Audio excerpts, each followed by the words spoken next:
Rolling is a fundamental movement milestone for babies and toddlers, and it plays an important role in developing gross motor skills, coordination, and spatial awareness.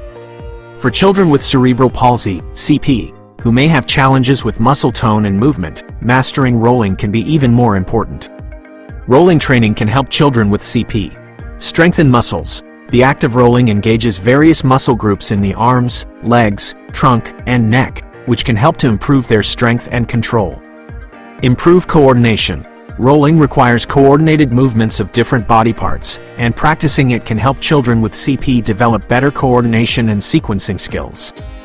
Enhance spatial awareness. As children roll, they learn about their bodies in relation to their surroundings, which can improve their spatial awareness and understanding of gravity. Boost confidence. Successfully mastering a new skill like rolling can give children with CP a sense of accomplishment and boost their confidence.